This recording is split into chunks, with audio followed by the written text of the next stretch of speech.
Media वार्तालाप में Bharatiya Janata party का नेतृत्व, उपस्थित साथियों,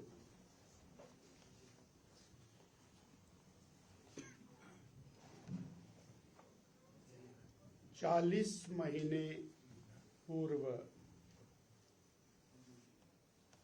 हिमाचल प्रदेश में एक ऐसी सरकार सत्ता में आई जो हर 6 महीने बाद अपने फेलियर्स का, अपनी नाकामयाबियों का, अपने गलत कामों का ठीकरा भाजपा पर और केंद्र की एनडीए सरकार पर डालने का प्रयास कर लिया है।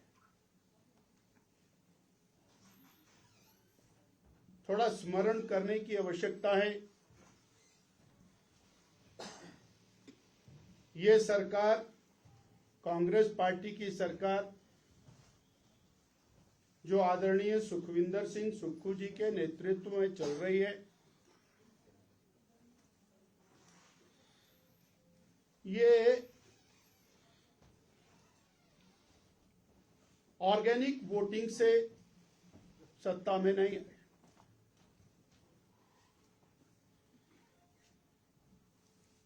मैनिपुलेशन,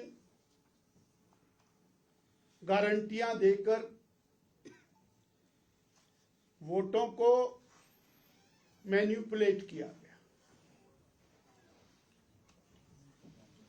युवाओं को, बहनों को, किसानों को, और जब सत्ता में आ गए तो वो जो अरबों रुपए की गारंटियां सरकार ने दी, सत्ता में आने के लिए कांग्रेस ने दी, वो गारंटियां 3.25 साल से सरकार के सिर चढ़ करके बोल रही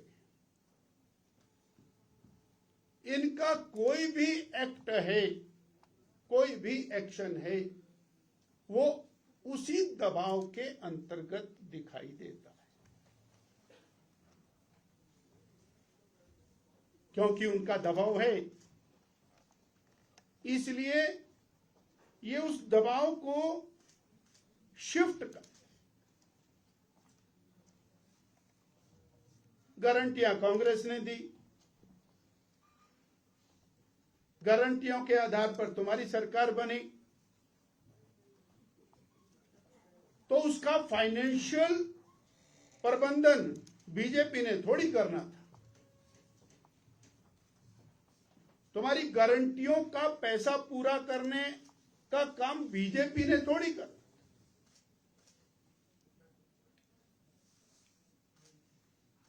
और आज इसके कारण प्रदेश की जनता त्रस्त है।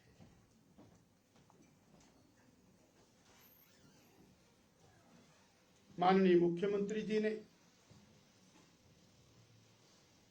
पिछले कल एक सर्वदलीय बैठक बुलाई। अब वो कहने को तो सर्वदलीय बैठक थी, पर जिस पार्टी की सरकार है, कांग्रेस पार्टी की सरकार है, उसी का प्रदेश अध्यक्ष अपने मुख्यमंत्री द्वारा बुलाई गई बैठक में शामिल नहीं। अब ये सवाल खड़ा होता है, उनको बुलाया गया, नहीं बुलाया गया, या वो आए, क्यों नहीं आए।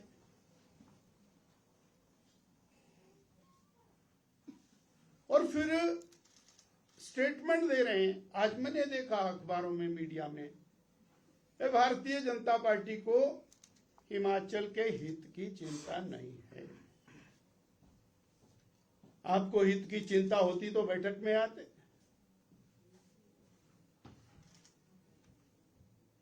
और मैं बताऊंगा कैसे भारतीय जनता पार्टी को हिमाचल के हित की चिंता है और कैसे कांग्रेस को हिमाचल के हित की चिंता नहीं।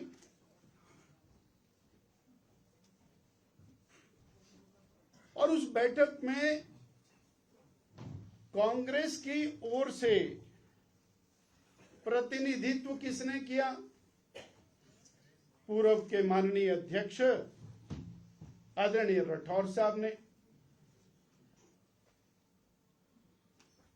और राठौर साहब उसी प्रकार बोल रहे थे जब वो ऑपोजिशन में प्रदेश के अध्यक्ष थे। उसी स्टाइल में उन्होंने मीटिंग के अंदर और केंद्र की सरकार को जो भला बुरा कहना है, वो शब्दावली भी मेरे पास है, मैं नहीं बोल। ऑल पार्टी मीटिंग किसी समाधान के लिए या भारतीय जनता पार्टी को कॉर्नर करने के लिए आपने योजना पूर्वक मीटिंग बुलाई। और उस मीटिंग से एक और सवाल निकलता है कि माननीय उप मुख्यमंत्री जी को मीटिंग में क्यों नहीं बुलाया?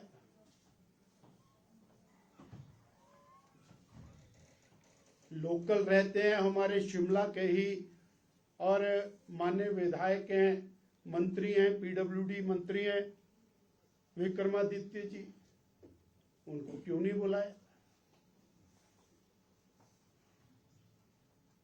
अर्थात एक ही राजनीतिक उद्देश्य के लिए अपने टोटल फेलियर्स, भारी भरकम भ्रष्टाचार जो पूरे प्रदेश में व्याप्त है, उसको छुपाने, एनआरकी जो पूरे प्रदेश में है उससे बचने के लिए ये ठीकरा बीजेपी पर फोड़ने के लिए ये योजना की।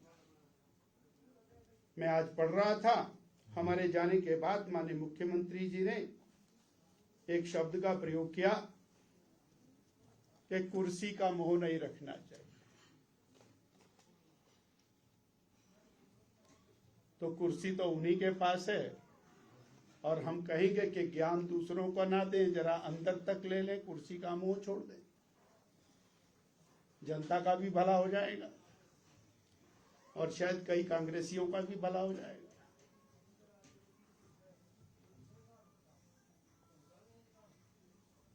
मैं कल की बैठक के चंद बिंदु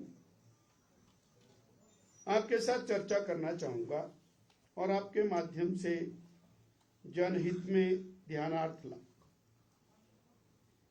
हमें मालूम नहीं था बैठक में जाने से पहले कि वहां पर माननीय वित्त मंत्री जी की ओर से, वित्त मंत्री यानी फाइनेंस मिनिस्टर यानी मुख्यमंत्री जी की ओर से और फाइनेंस सेक्रेटरी साहब कोई रिपोर्ट रखे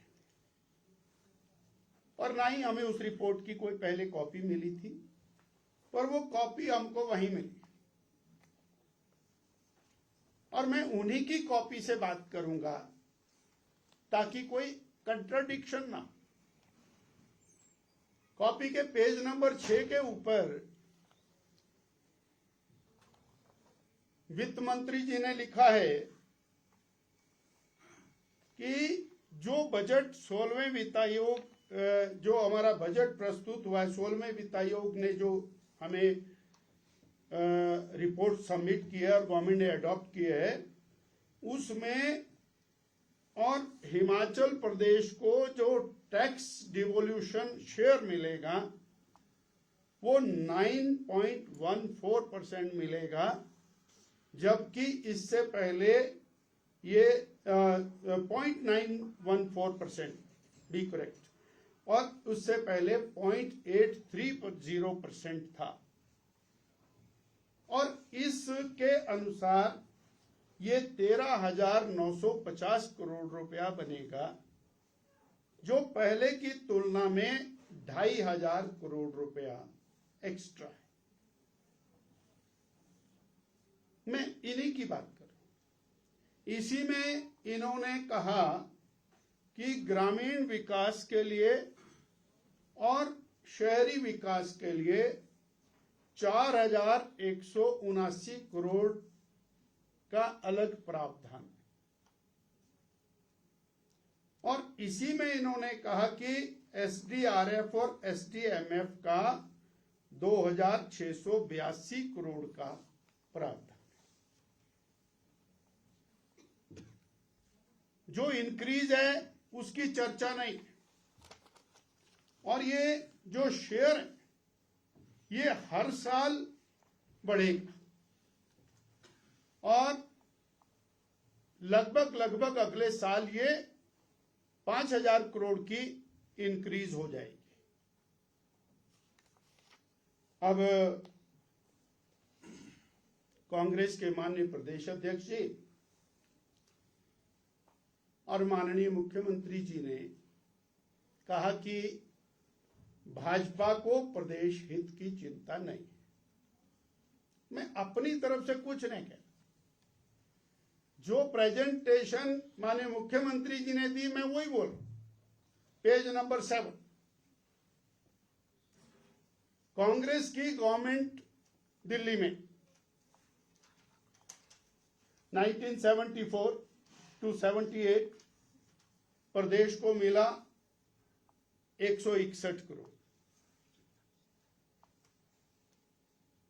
80 से लेकर के 84 तक कांग्रेस की गवर्नमेंट प्रदेश को मिला 207 करोड़।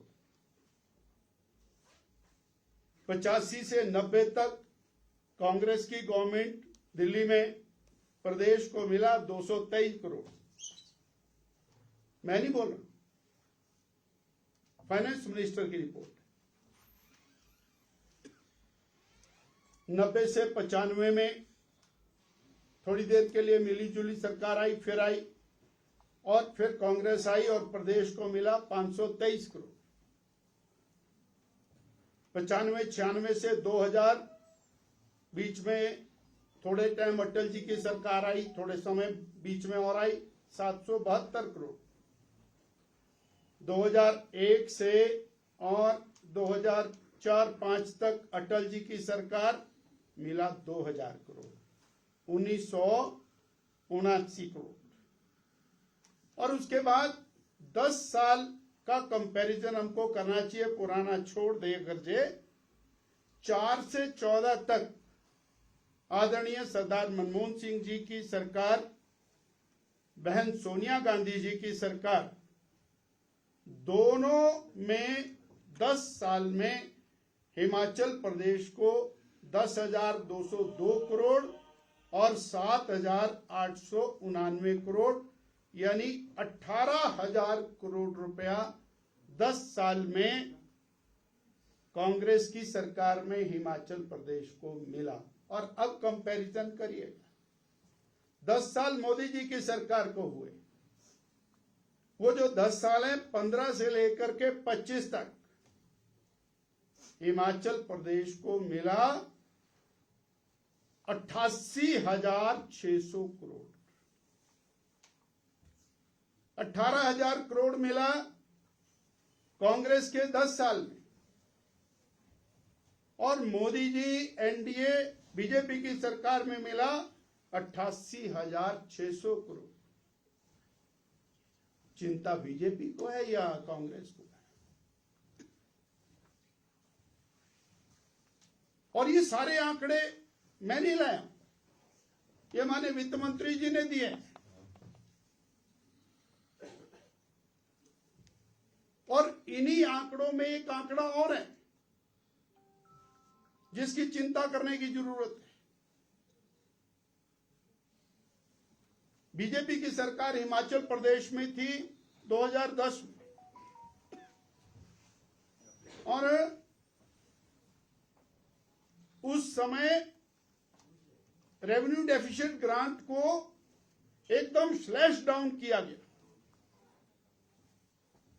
10,202 करोड़ से घटा करके 7,899 करोड़ पर लाया गया, जबकि बाकी राज्यों को 150% तक का इंक्रीज दिया और हिमाचल को 50% क्रैश डाउन किया। उस समय बीजेपी की सरकार में, धूमल जी की सरकार में तो इस तरह की ह्यू एंड क्राई नहीं। उन्होंने मितव्ययता के उपाय किए, सरकार के खर्चों को घटाया, सरकार को पटरी पर रखा और विकास की गति को तेज किया।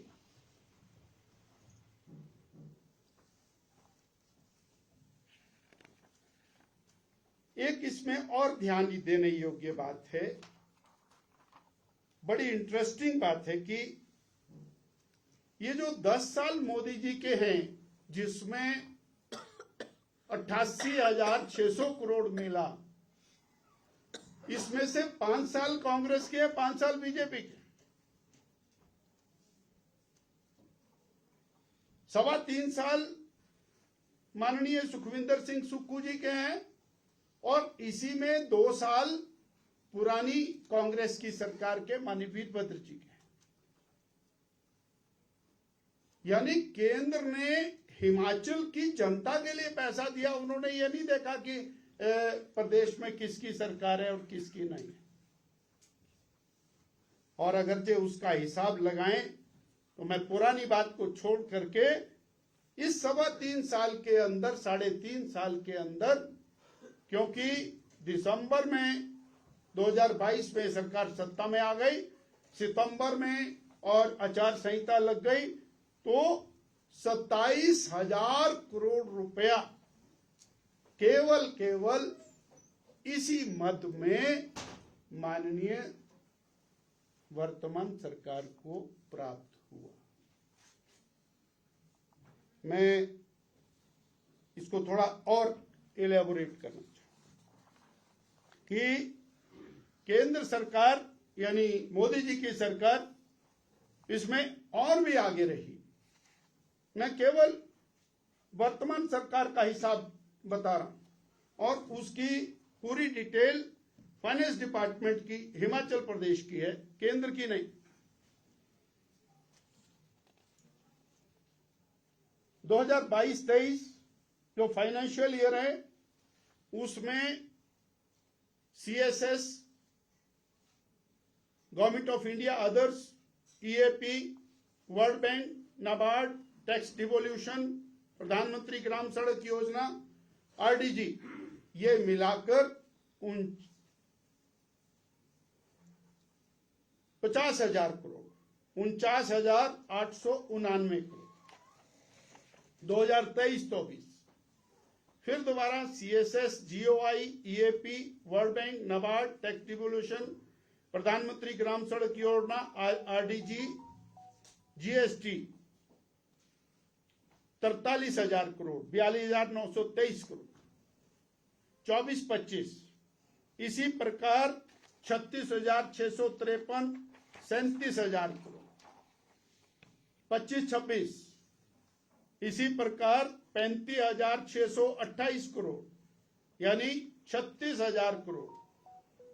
और ये जो धनराशि आई है इसके अलावा नेशनल हाईवे 4 लेन्स 46,000 करोड़ और national highway repair maintenance 6,000 crore. Border road organisation की सड़कें और टनल्स इसके अतिरिक्त। और ये आंकड़ा जो ग्रैंड टोटल बनता है 2,12,000 crore plus 46,000 crore ongoing projects, 4 lane highway 6,000 crore, repair maintenance, national highway और बॉर्डर रोड ऑर्गेनाइजेशन। लगातार प्रदेश को, और हम ये नहीं कह रहे, हम कह रहे ये मिलना चाहिए, दब के मिलना चाहिए और मिलना चाहिए। परंतु प्रदेश की सरकार ने 3.25 साल में एक बार भी देश के प्रधानमंत्री को मिलकर के ये कहा कि आपने हमको इतनी इतनी राशियां दी हैं और हमको और राशि इस मद में चाहिए। हर बार केवल 3-3.25 साल में आए 6 महीने के बाद एक अटैक करना केंद्र हमको नहीं दे रहा।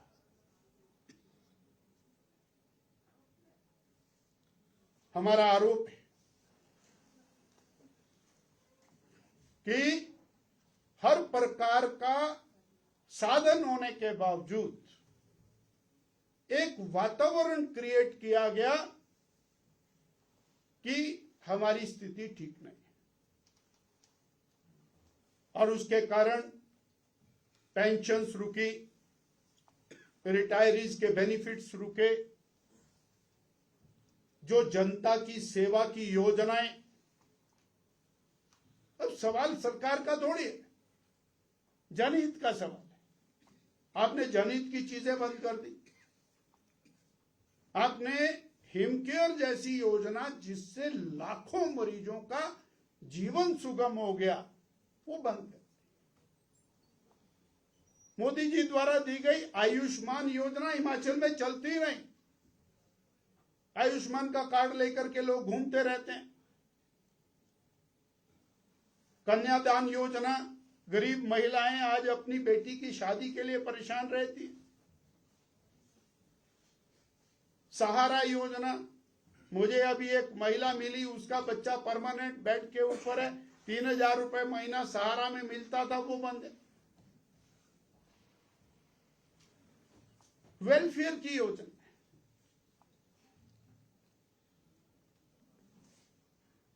जब तक ये पैसा मिल रहा था तब आपने संस्थान क्यों बंद किए? आपने स्कूल बंद किए, कॉलेज बंद किए, अस्पताल बंद किए, सेवा की योजनाएं बंद की, पटवार सर्कल बंद किए, तहसीलें बंद की।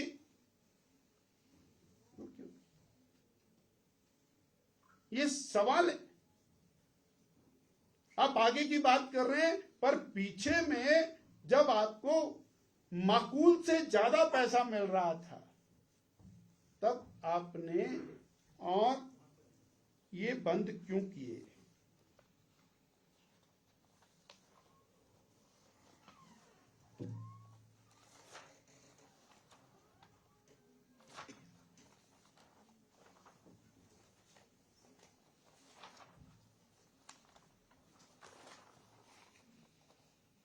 जनहित की बात करते हैं कि बीजेपी जनहित में नहीं। आपने पेट्रोल और डीजल के ऊपर वैट लगाया, 7.5 रुपया लीटर लगाया। सभी प्रदेशों में रेट कम हुए, हिमाचल प्रदेश में रेट बढ़ा।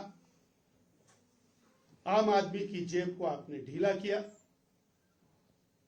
ये जनहित है। सीमेंट की बोरी के ऊपर आपने टैक्स लगाया। जब बीजेपी की सरकार थी आप बोलते थे सीमेंट हिमाचल में बनता है, हिमाचल में महंगा मिलता है।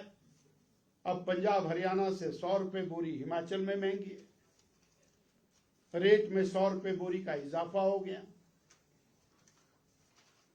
जनहित की सबसे बड़ी सेवा एचआरटीसी है। एचआरटीसी का 500 बसों का फ्लीट ऑफ हो गया। अकेले सिरमौर जिला में 55 रूट बंद हो गए। एचआरटीसी के किराए में भारी भरकम बढ़ोतरी हो गई। ये जनहित है। मैं पूछ रहा हूं उनसे, वो बोल रहे ना बीजेपी जनहित में नहीं है। और बीजेपी से क्यों पूछ रहे भाई? सरकार तो कांग्रेस की है। 3.5 साल हो चुके, जनता आपकी परफॉर्मेंस पूछना चाहती है। आप बीजेपी की परफॉर्मेंस को छोड़ दीजिए। बार बार माननीय मुख्यमंत्री जी कहते हैं पिछली सरकार ने। अरे जनता ने पिछली सरकार को चुनाव हरा दिया। उन्होंने कुछ अच्छा नहीं किया होगा तो जनता ने हरा दिया, मैंडेट कांग्रेस को दे दिया।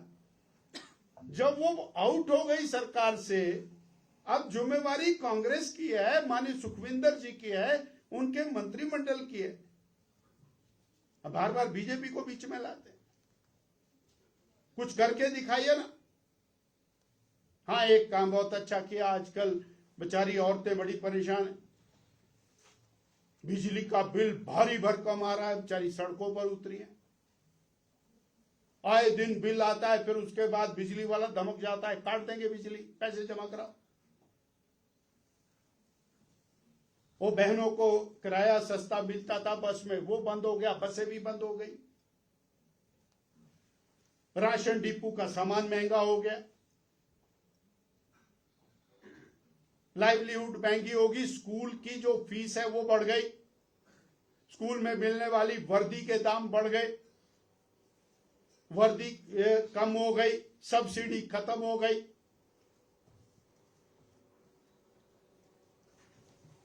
और मैं फिर एक बार आपके माध्यम से कहना चाहता हूं कि हिमाचल प्रदेश का जो संपूर्ण विकास दिखाई दे रहा है,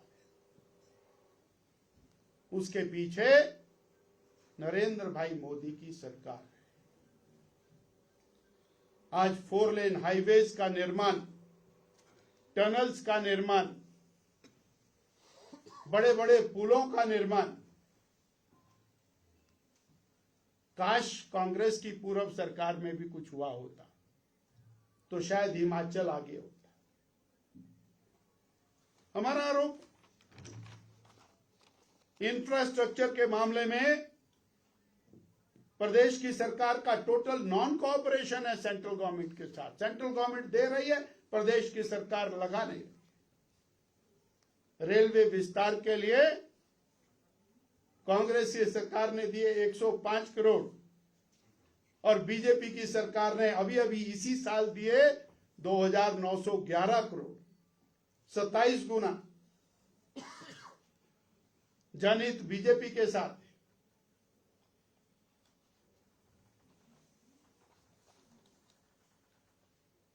प्रदेश की सरकार आए दिन कोई नई नौटंकी करती है। मनरेगा को लेकर पूरी सरकार रिच के ऊपर भूख हड़ताल पर बैठ गई, झीलों में भी बैठ गई। अरे सत्ता में तुम लोग, हड़ताल भी तुम ही करोगे तो ऑपोजिशन क्या करेगी? और मैं आपके माध्यम से प्रदेश की जनता को, गांव के निवासियों को बताना चाहता हूं कि लास्ट ईयर मनरेगा में प्रावधान था 1500 करोड़ और जो नई योजना वीबी जी राम जी आई है उसमें प्रावधान 2026 में 1900 करोड़, 400 करोड़ एक्स्ट्रा। और वीबी जी राम जी योजना में नेशन वाइड 98,000 करोड़ का प्रावधान है, जो मनरेगा से 25,000 करोड़ ज्यादा है। और मनरेगा के पिछली बार के रुके हुए जो काम है, पेमेंट्स हैं, उसके लिए 30,000 करोड़ रुपए का और प्राप्त। और आप धरने कर रहे, प्रदेश हित में 400 करोड़ ज्यादा आ रहा है और आप धरने कर रहे हैं। बिजली का, पानी का, सड़कों का, प्रधानमंत्री ग्राम सड़क योजना का, ये जो धनराशियां हैं ये निरंतर अलग से विकासात्मक गतिविधियों के रूप में आ रही हैं। केंद्र की सरकार ने इस बार फिर और हिमाचल के लिए एक अवसर प्रदान किया, और वो अवसर क्या है कि फार्मा हब दुनिया का भारत ने बनना है।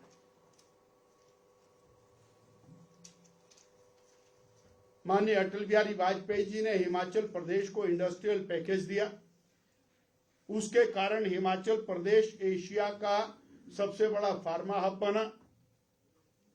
और पिछले कल माननीय मुख्यमंत्री जी ने ये कहा कि इस फार्मा हब का हिमाचल प्रदेश को कोई लाभ नहीं। मैं कैटेगरिकली कह रहा हूं, हजारों लाखों बच्चों को रोजगार मिला। हिमाचल प्रदेश एक पहली बार उत्पादन करने वाला प्रदेश बना। माननीय मुख्यमंत्री जी आगे बढ़िए फार्मा हब देश को बनना है, हिमाचल का हिस्सा उसमें सर्वाधिक लेकर के आइए ताकि हिमाचल आगे बढ़े। टूरिज्म, हिल टूरिज्म के लिए एक बहुत बड़ी अपॉर्चुनिटी है, कृपया आगे बढ़िए। इंफ्रास्ट्रक्चर बड़ी मात्रा में केंद्र देने जा रहे हैं। 12.2 लाख करोड़ रुपए का प्रावधान इंफ्रास्ट्रक्चर के लिए माननीय मोदी जी ने किया। और मैं फिर तुलना कर रहा हूं, बीजेपी के साथ भला है या कांग्रेस के साथ भला है। आदरणीय सरदार मनमोहन सिंह जी के शासन में, सोनिया जी के मार्गदर्शन में 2014 में इंफ्रास्ट्रक्चर का प्रावधान 2 लाख करोड़ था और 2026 में 12 लाख करोड़ है। आगे बढ़िए। प्रधानमंत्री ग्राम सड़क योजना, CRF, 4 lane highways, railways, waterways, ropeways लेके आई। प्रदेश हित इसमें है कि आप जाइए और पैसा लेकर के आइए इंफ्रास्ट्रक्चर का और प्रदेश को कष्टों का निवारण करें। हमारा सवाल है, अगर आर्थिक तंगी इतनी थी तो आपने 28 लाख बहनों को 500 रुपया महीना देने की गारंटी क्यों? अगर आर्थिक तंगी इतनी थी तो आपने 1 लाख सरकारी पक्की नौकरी पहली कैबिनेट में 58 साल वाली देने की कमिटमेंट गारंटी क्यों? अगर आर्थिक तंगी और बिजली बोर्ड इतना ही बुरी हालत में था तो 300 यूनिट बिजली फ्री देकर के 18 लाख उपभोक्ताओं को आप लाभान्वित करेंगे, ऐसी गारंटी क्यों दी?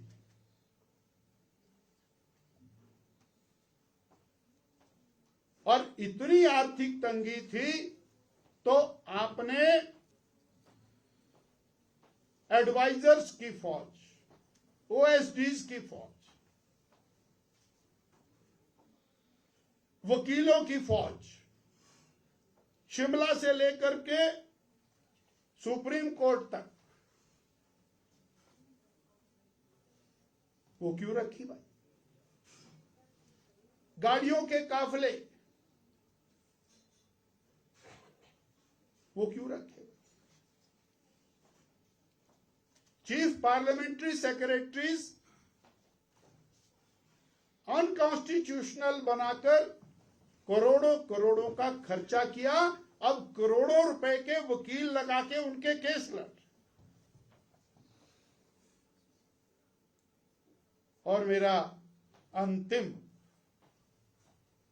उन पंचायतों से क्या दुश्मनी थी? पंचायतों के चुनाव ना होने देने के लिए सरकार ने पूरी ताकत झोंक दी, करोड़ों के वकील लगा दिए, सुप्रीम कोर्ट तक चले गए। अंत तो गतवा जनता की गाड़ी कमाई का पैसा खराब, लोकतंत्र का हनन। तो मेरा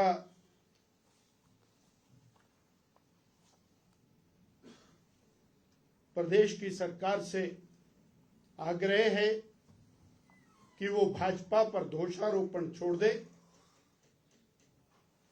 थोड़े से दिन सरकार के, 1.5 साल अगर बचे हैं तो वो जनहित में कुछ काम करे। भारतीय जनता पार्टी प्रदेश हित में,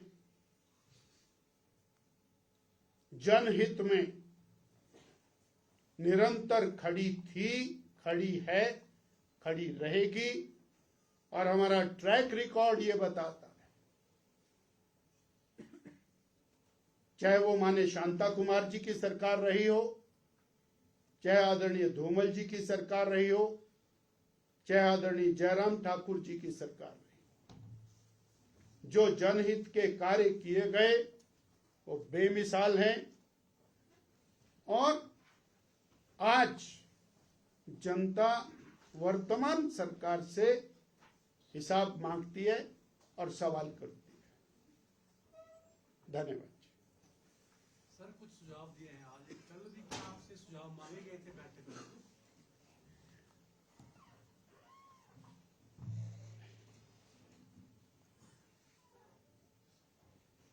हमारे सामने तो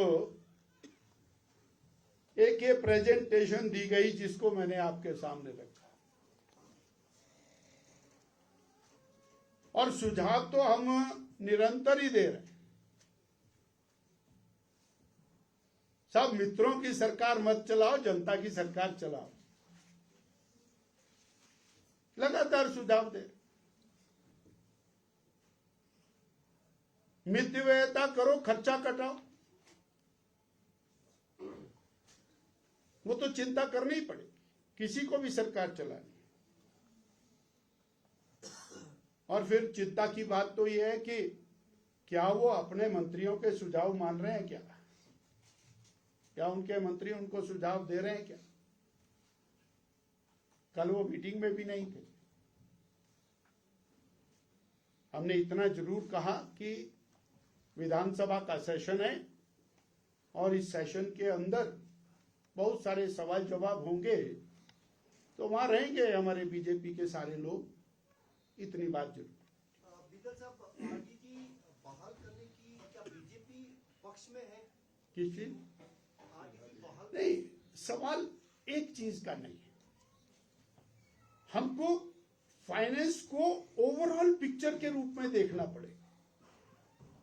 हम एक पहलू को देखेंगे, आप अपनी जिम्मेवारी से बचेंगे। आप कह रहे हैं कि हमारे पास ये नहीं है इसलिए हम ये चीजें बंद कर देंगे जनहित की। अरे पहले भी तो बंद कर दी तुमने जब पैसा है। तो जो रेवेन्यू डेफिसिट ग्रांट है वो मिलने से आपने कितना रेवेन्यू डेफिसिट कम किया? आपने तो रेवेन्यू डेफिसिट बढ़ाया। आपने तो 40-45 हजार करोड़ का कर्जा भी लिया। और ये रेवेन्यू डेफिसिट ग्रांट ये तो इन्हें 10 साल से मालूम था, और ये 17 के 17 राज्यों की बंद हुई है,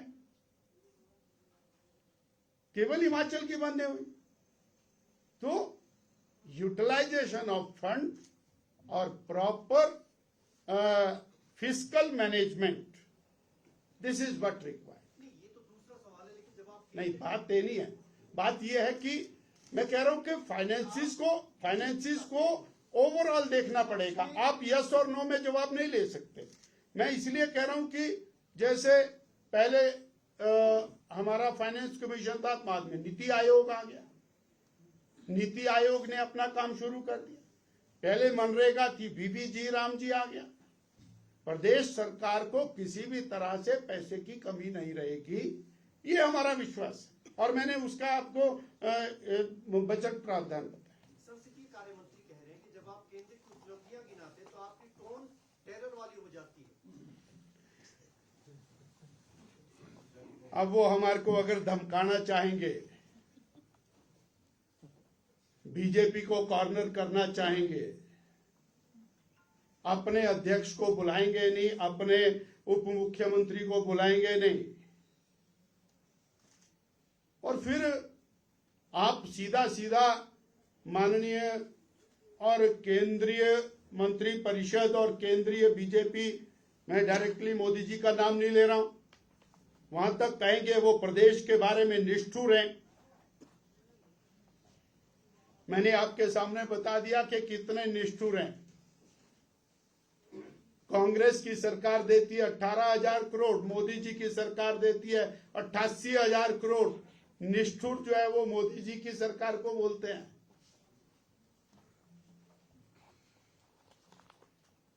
धन्यवाद। दो सवाल है। आपने ये जो आंकड़ा गिनवाया है, जरा ये बताइए, ऑन गोइंग स्कीम्स के तहत ये पैसा जारी हुआ है, क्या कोई विशेष मदद थी या अतिरिक्त मदद केंद्र सरकार ने की है? और दूसरा सवाल, ये घोषित नहीं था लेकिन प्रधानमंत्री ने जो घोषणा की थी 1500 करोड़ की बीते सालों की सितंबर में, घोषित किया हुआ नहीं आ रहा है, आप अघोषित गिनवा रहे हैं। मैंने तो कुछ भी नहीं गिनाया। ये तो माननीय मुख्यमंत्री जो वित्त मंत्री हैं, उन्होंने जो हमको कल दिखाया, मैं तो वही गिनाया, मैं कुछ नहीं गिनाया। नंबर 1। दूसरा, सारी स्कीमों के लिए पैसा निरंतर आ रहा है, और जो बजट में नई स्कीमें आए उसके लिए प्रदेश की सरकार आगे बढ़े, छलांग मार करके पैसा लेकर के आए, और मोदी जी की कमिटमेंट कभी खाली नहीं जाएगी, इतना ही कह रहा हूं। Please sir. बीजेपी ने क्या डिसाइड किया है? किसका जी? सर, कल की जो बैठक हुई थी उसके बाद क्या? नहीं, उसमें डिसीजन करने का था ही कुछ नहीं, क्योंकि मुख्यमंत्री जी ने हमसे